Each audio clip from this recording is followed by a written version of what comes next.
Crime Solvers need your help this week to recover several stolen vehicles. Someone stole a custom 1989 short bed Chevy pickup truck between January 11th and January 13th. Attached to the truck was a trailer carrying two all-terrain vehicles.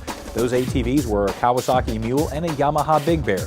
Pictures of the truck can be seen at CrimeSolvers.net, and if you can help, call, click, or text your tip through Crime Solvers. You'll stay anonymous and could earn a cash reward, so take the time to solve the crime.